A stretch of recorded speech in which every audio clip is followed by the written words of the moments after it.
नमस्कार एवरीबॉडी। भारत माता की जय।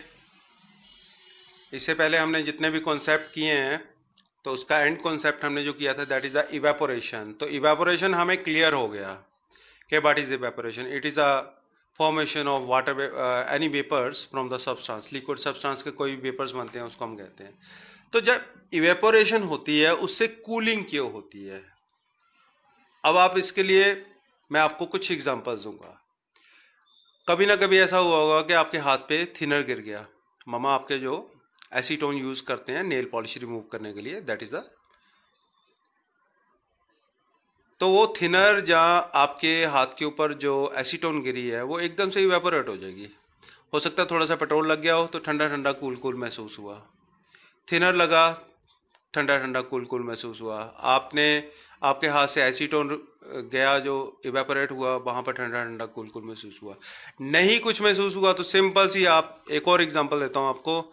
आप बाहर प्ले ग्राउंड में खेलने गए, खेलने के बाद आपको स्वेट, यू आर स्वेटिंग, आपके जो है कपड़े जो हैं थोड़े से स्वेट के कारण गीले हो गए हैं, and you enter into classroom और your room below ceiling fan. तो आप महसूस करते हो कि जैसे आप सीलिंग फैन के नीचे आकर खड़े हुए, आपको ठंडा ठंडा महसूस हुआ, you are feeling cool. Okay, तो ये कुछ एग्जांपल्स थी। और एग्जांपल चाहिए तो मैं एक और बताता हूँ। आप अपना हाथ गीला करिए थोड़ा सा, उसके ऊपर जोर से फूंक मारिए, ठीक है, ब्लो एयर ऑन इट। आप जैसे फूंक मारोगे आप महसूस करोगे कि हाथ ठंडा ठंडा हुआ। वाई इट इज ठंडा ठंडा कूल कूल। तो इवेपोरेशन से हमने ये 5-6 एग्जांपल से सीख लिया कि इवेपोरेशन से कूलिंग होती है। Why evaporation causes cooling. No question raises, why evaporation causes cooling. अब यहां पर हम देखेंगे, when a liquid evaporates the particles of the liquid absorb heat from the surrounding and evaporates। तो जब भी कोई पार्टिकल कहीं से इवेपोरेट होती है, स्पेशली जिस सरफेस से वो इवेपोरेट होती है, जिस सराउंडिंग से वो इवेपोरेट होती है, तो अपने साथ वो थोड़ी सी हीट लेकर चली जाती है। तभी तो इवेपोरेशन हुई थी। सरफेस भी नोमिना है। जिस सरफेस से वो इवेपोरेट होगी, क्योंकि उसमें एनर्जी थी, थोड़ी सी एनर्जी और लेकर वो इवेपोरेट हो जाएगी। So the surrounding becomes cool. तो सराउंडिंग जो है वो ठंडी हो जाती है। अब क्लियर हुआ। अब हमारे पास कुछ एग्जांपल्स हैं इससे। जो लोग हैं वो वाटर स्प्रिंकल करते हैं, रूफ टॉप के ऊपर पानी फेंकते हैं, ठीक है, ग्राउंड के ऊपर पानी फेंकते हैं, क्योंकि जैसे ही इवेपोरेशन होती है आसपास ठंडा ठंडा कूल कूल महसूस होता है, ठीक है। तो जैसे सरफेस से कोई वाटर इवेपोरेट होता है तो वहाँ से वो अपनी एनर्जी लेकर भागेगा। वो सरफेस के ऊपर मॉलिक्यूल जो होंगे वो सरफेस के से एनर्जी लेकर चले जाएंगे। जैसे वो सरफेस से एनर्जी लेकर जाएंगे, नीचे वाले मॉलिक्यूल की एनर्जी कम हो जाएगी। तो धीरे धीरे ये प्रोसेस, ऐसा तो है नहीं कि एक बार मॉलिक्यूल चले गए, लगातार इवेपोरेशन होती जाएगी तो वहाँ पर ठंडक महसूस होगी। समर के दौरान हम देखते हैं कि स्वेट ग्लैंड ज़्यादा एक्टिव होते हैं, हमें स्वेट ज़्यादा आता है। ये हमारा एक मैकेनिज़्म है कि हमारी बॉडी को ठंडा रखने का। जैसे स्वेट प्रोड्यूस होगा, स्वेट जो है बाय एयर और बाय मूवमेंट ये इवेपोरेट होता है और हमें ठंडा ठंडा कूल कूल महसूस होता है। गर्मियों में हमें कॉटन क्लोथ्स डालने चाहिए। क्यों? Cotton clothes are very good absorbent of sweat. गर्मियों में हमें स्वेट आता है, स्वेट जो है उसको कॉटन के क्लोथ्स बहुत जल्दी एब्जॉर्ब कर लेते हैं। एब्जॉर्ब होंगे तो जैसे एब्जॉर्प्शन होती है, एब्जॉर्प्शन के बाद जैसे हवा लगती है, जब हम थोड़ा सा मूव करते हैं तो वो वहाँ से इवेपोरेशन होती है।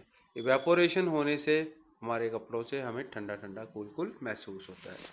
Next to that we have one more concept about the cooling. How does cooling work in a cooler. तो कूलर जो है उसमें हम घरों में लगाते हैं। तो कूलर क्या है कि बाहर से हवा खींचता है और उसको 18 से 25 डिग्री तक कम करके टेम्परेचर को अंदर को फेंक देता है। तो इसके पीछे हमारे पास क्या जो है थ्योरी है, ये देखिए। अब आप देखिए, सिंपल सी बात है कि जो डेजर्ट कूलर है, हमारा घर में कूलर लगा हुआ है, ठीक है, वो उसको पंखा होता है एक, है ना। वो आपने देखा कि एक साइड से वो हवा फेंके जा रहा है, लेकिन हवा जो फेंक रहा है वो खींच कहाँ से रहा है? हवा तो कहीं ना कहीं से तो खींच रहा होगा वो। तो खींच रहा होगा जो उसके, आपने देखा होगा 3 साइड पे उसके जालियां लगी होती हैं, और जालियों के अंदर क्या पड़ा होता है? घास लगा रखा होता है उन्होंने।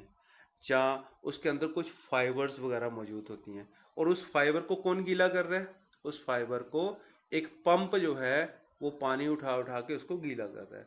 अब जैसे ही वो फाइबर जो है वो गीली हो रही है, जो घास गीला हो रहा है लेफ्ट राइट और बैक साइड पे जो मौजूद है, उससे क्या होगा?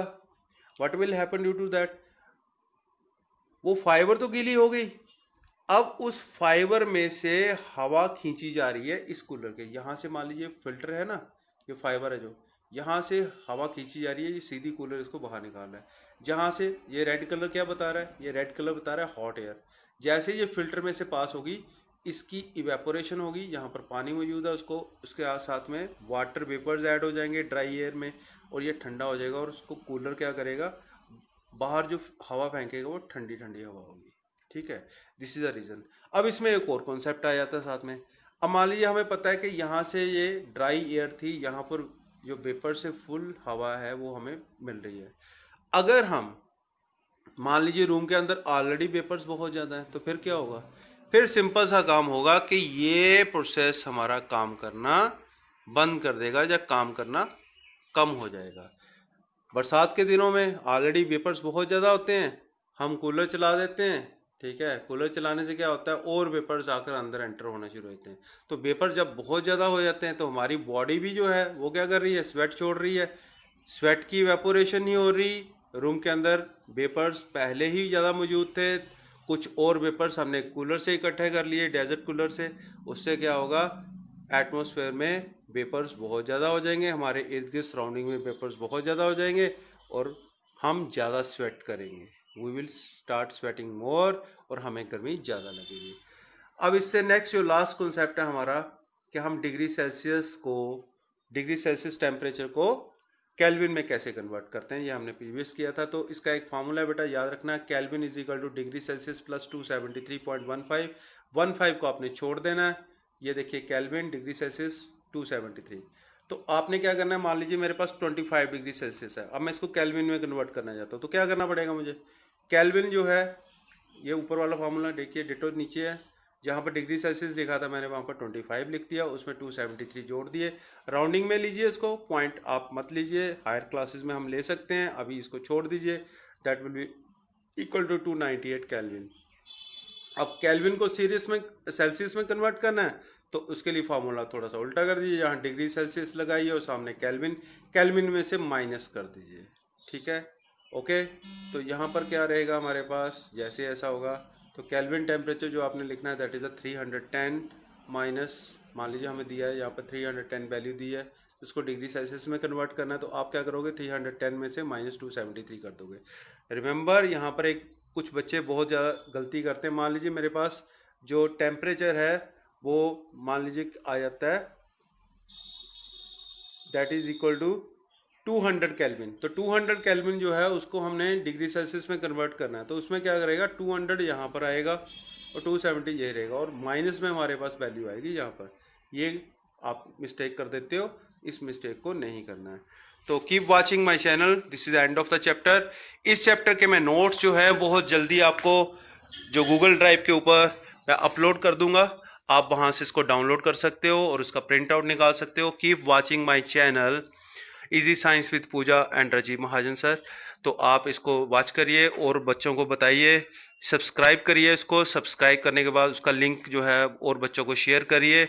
आपको वीडियो पसंद आता है तो नीचे कमेंट पॉजिटिवली ज़रूर लिखिएगा, आपके कमेंट से हमें प्रॉपर फीडबैक मिलता है।